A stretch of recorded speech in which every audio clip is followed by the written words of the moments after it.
Bonjour, bienvenue à nos temps d'édification que sont le Paraclet. Et avant de poser la pierre à l'édifice de ce jour, je vais nous demander de faire ce qui est bon et juste devant notre Père et notre Dieu, à savoir incliner nos têtes dans la prière et recommander ces moments à Dieu.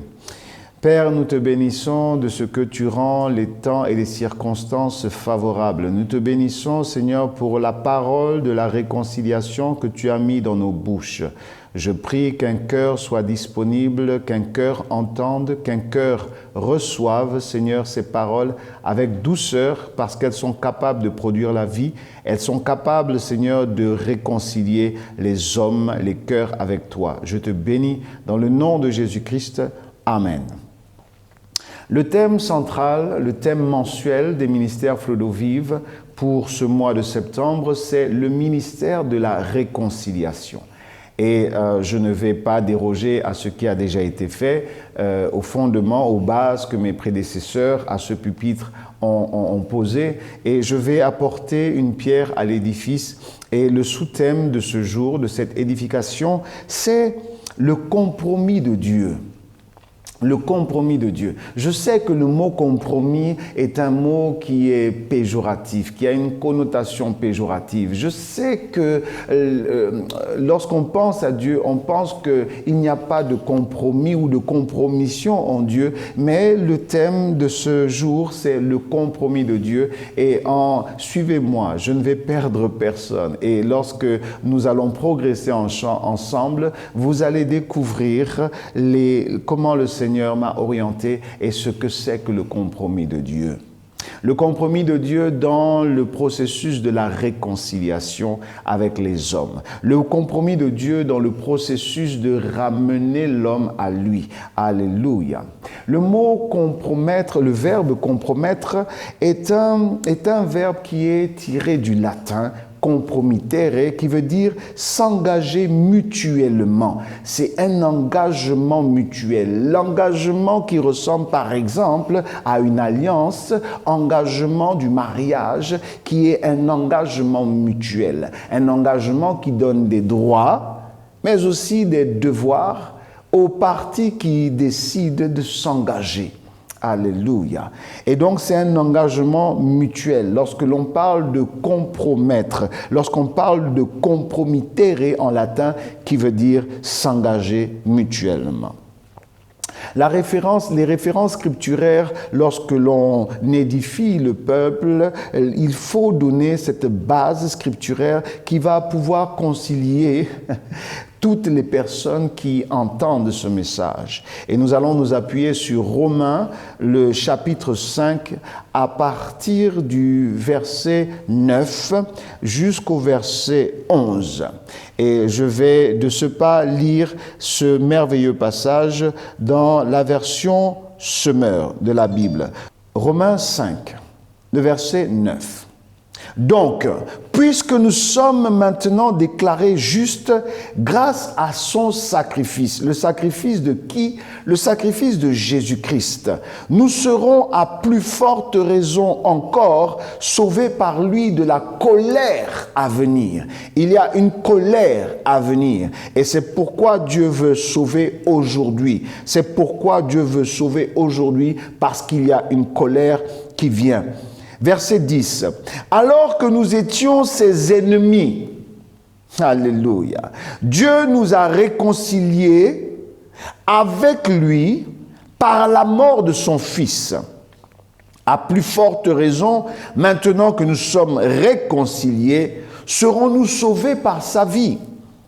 Mieux encore, nous plaçons désormais notre fierté en Dieu par notre Seigneur Jésus-Christ qui nous a obtenu la réconciliation. Amen. Le Seigneur Jésus-Christ a obtenu la réconciliation. Le moyen par lequel Dieu a décidé de nous réconcilier est un moyen fort et puissant, un moyen qui dépasse tout entendement, un moyen qui démontre un amour incommensurable, c'est par la mort de son Fils Jésus-Christ. Et c'est ici le compromis de Dieu, la mort de son Fils Jésus-Christ. Qu'est-ce que c'est réconcilier? Réconcilier, c'est renouer le lien. C'est renouer le lien, réconcilier. Dans le mot réconcilier, il y a lier. Et lier, c'est effectivement le lien.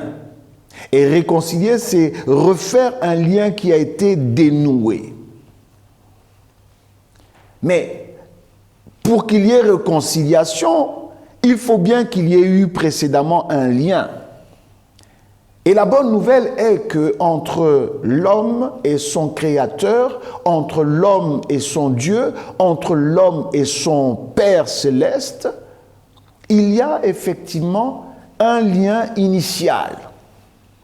Vous lirez la Bible avec moi et vous vous rendrez compte que l'homme et Dieu partagent de nombreux liens ensemble. Par exemple, ils sont liés dans leurs histoires. Et oui, la Bible est un livre d'histoire entre Dieu et les hommes. Ça commence entre Dieu et l'homme depuis la Genèse. Dans le premier chapitre de la Genèse, il y a l'homme qui apparaît, et dans le dernier chapitre de la Bible, du livre de la Bible, qui est Apocalypse, on voit encore l'homme qui y figure. Donc tout le livre de la Bible est une histoire commune entre l'homme et Dieu. Ils sont liés dans leurs histoires.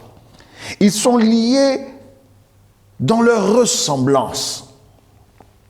C'est difficile d'envisager que l'homme ressemble à Dieu, mais pourtant c'est la vérité que la Bible nous donne. Elle déclare de manière formelle que l'homme a été créé à l'image de Dieu. Ils sont également liés dans leur nature. Alors, on pourrait confondre la ressemblance à Dieu et la nature de Dieu. Non, je parle de liés dans leur nature. La Bible déclare que le Seigneur a pourvu à tout pour que nous soyons participants, nous les hommes, ceux qui sont réconciliés avec Dieu, pour qu'ils soient participants de la nature de Dieu. Donc nous avons une parole divine qui nous permet, à ceux qui acceptent Jésus-Christ, une parole qui permet que l'homme soit participant de la nature de Dieu. De la nature de Dieu. Et donc nous sommes liés dans notre nature. La Bible dit que Dieu n'est pas un homme pour mentir. Il n'est pas un homme. Et même Jésus-Christ dit que Dieu est esprit. Il faut que ceux qui l'adorent en esprit et en vérité. Donc Dieu n'est pas un homme, il est esprit. Mais l'homme, en étant homme, est aussi tripartite. Il est homme esprit, il est homme âme et il est homme animal, homme corps. Amen. Donc il y a dans la nature, nous avons eu des liens et nous avons une ressemblance à Dieu. Donc le lien initial se trouve au moins dans ces trois liens, à savoir dans notre histoire commune, vu que la Bible est le recueil de l'histoire entre l'homme et Dieu. Nous avons un lien initial dans notre ressemblance et dans notre nature. Mais qu'est-ce qui s'est passé? À quel moment le lien a-t-il été rompu pour que nous parlions de réconciliation? Le pasteur Armand a parlé de la raison pour laquelle le lien a été rompu et il a identifié le péché à juste titre. J'aimerais rappeler de manière très sommaire qu'en Éden, il y avait ce parfait lien entre Adam et Dieu, entre Ève, Adam et Dieu. Et finalement, Dieu avait dit à Adam, tu as la permission de manger à tous les arbres, et il lui a interdit l'accès, il lui a interdit la consommation d'un seul arbre qui était un arbre planté au milieu du jardin avec l'arbre de la vie. Et cet arbre, c'était l'arbre de la connaissance du bien et du mal. Et l'interdiction était formelle parce qu'il y avait une conséquence. Le jour où tu en mangeras, lui fut-il dit, tu mourras. Et la Bible est claire aussi, l'homme a désobéi. La Bible dit que la femme a été séduite par le serpent, mais que l'homme a désobéi. Il y a eu là une première rupture, une première séparation, un premier éloignement, une première transgression. Lorsque un employeur et un employé sont liés par un contrat, une des parties qui transgresse, il y a déjà là une première faute, il y a une première rupture. L'homme a désobéi. Un lien s'est coupé. Et lorsque Adam et Ève vont être chassés du jardin d'Éden, ils vont avoir 2 enfants, 2 fils, Caïn et Abel. Et Caïn va faire quelque chose de terrible. Caïn va commettre un fratricide. Il va tuer son frère. Et là aussi, il y aura un deuxième lien qui sera coupé avec la branche de Caïn. Parce que Dieu l'avait averti. Il a dit, ne fais pas ça. Pourquoi? Parce que le péché est comme un monstre tapis à ta porte et ses désirs se portent sur toi. En d'autres termes, le péché est là pour te dominer. Quand tu détestes ton frère, quand tu commences à éprouver de la colère vis-à-vis de ton frère, quand ton regard est froissé, quand ton visage est froissé de haine et de colère, il y a quelque chose qui est en train de gronder dans ton cœur. Un acte qui veut te pousser à commettre un acte terrible. Et lorsque tu commets cet acte, il y a une rupture. Cette rupture, à cause de l'acte que tu as commis, va nécessiter que quelque part, quelqu'un décide d'une réconciliation. Et puis finalement, nous arrivons au temps de Noé. Au temps de Noé, la Bible, le constat de Dieu sur la terre entière, sur toute l'humanité, est juste sans appel. Il constate que l'homme est tourné vers le mal, qu'il est attiré au mal. Et ce, depuis la plus jeune enfance. Et nous savons que ce que Dieu dit est vrai. Nous n'avons pas besoin d'être au temps de Noé. Les jours dans lesquels nous vivons, les jours de notre chair, nous démontrent que cette tendance à se tourner vers le mal est réelle. Elle l'a toujours été. C'est comme une mauvaise disposition, un mauvais penchant de notre cœur à vouloir faire le mal. Et voilà, au temps de Noé, que Dieu a décidé, Dieu a éprouvé une grande tristesse. Une grande tristesse. Et il a décidé d'exterminer la race humaine. L'homme que lui-même a créé à son image. Et 8 personnes ont trouvé grâce à ses yeux. Noé et sa famille. Mais là aussi, il y a eu une séparation. Et à cause de tout cela, il fallait donc une réconciliation. Je vous ai dit tantôt que le compromis de Dieu, c'est la mort de son Fils. La semaine dernière, j'étais dans un processus de dialogue, un processus de conciliation pour amener 2 parties qui étaient en rupture de dialogue à renouer le dialogue. Et le mot qui caractérise une conciliation, c'est le compromis. Le compromis, c'est un outil par excellence de la réconciliation. C'est le fait que 2 parties se disent, ou une des parties se dise, « Bien, tu m'as offensé, mais tout ce qui nous lie est plus important que tout ce qui peut nous diviser. Je vais donc m'engager à faire un pas vers toi. Rencontre-moi à mi-chemin. Rencontre-moi à mi-chemin. Je fais un pas vers toi. Rencontre-moi à mi-chemin. » Et la mort de Christ est le pas ferme que Dieu a fait vis-à-vis de l'homme, envers l'homme, en direction de l'homme. Christ est déjà mort. Le passage que j'ai lu dit que à peine mourrait-on pour un juste. Mais Christ, alors que nous étions encore ennemis de Dieu, est mort pour les pécheurs. À peine mourrait-on pour un juste, Christ est mort pour les pécheurs. Et il est le compromis de Dieu. Il est l'engagement de Dieu. Il est le pas que Dieu fait vis-à-vis de l'homme, ce sacrifice. Ce sacrifice qui fait que Dieu dit, bon, je veux la paix et je ne garderai pas une éternelle colère. Je ne serai pas toujours en train de brandir le bâton. Je veux la paix et je déclare que j'aurai la paix et voici le moyen que je mets en œuvre pour avoir la paix. Cela lui a coûté la mort de son fils bien-aimé. Le pasteur Armand a dit que l'homme est au cœur de cette réconciliation. Et c'est vrai que l'homme est au cœur de cette réconciliation. Dieu ne tient pas compte de ce qui s'est passé dans ta vie avant, du péché que tu as fait avant.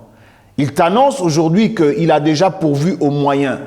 Il a déjà sacrifié son fils.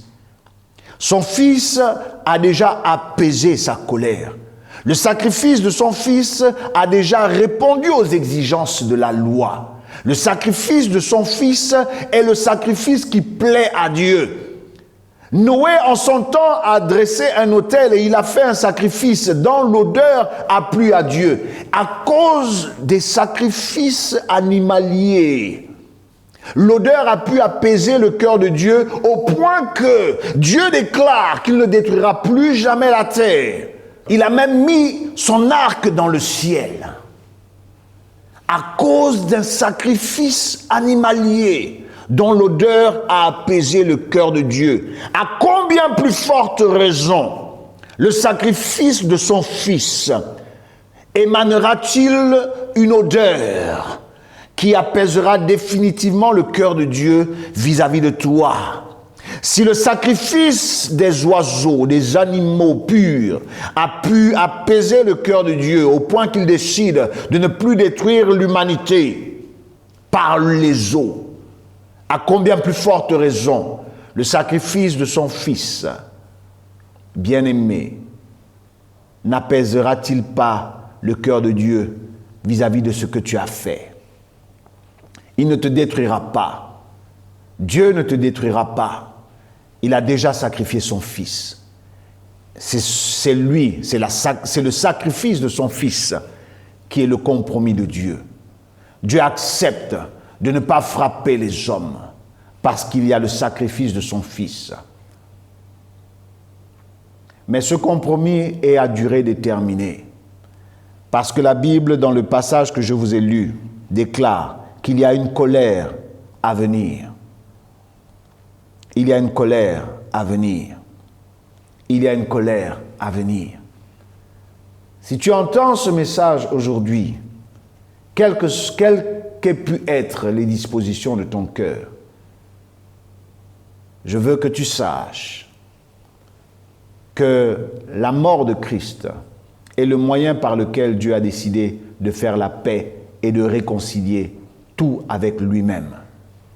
Toi, il n'y a pas de péché si grand, si fort, si puissant. Il n'y a pas de lien si puissant. J'ai entendu quelqu'un me dire que les chaînes de Satan ne sont pas aussi fermes pour empêcher la grâce et l'amour de Dieu de les défaire. Et cet amour, Dieu l'a manifesté en sacrifiant son Fils, en faisant un compromis pour que tu rentres dans une nouvelle alliance qui va t'épargner de la colère à venir.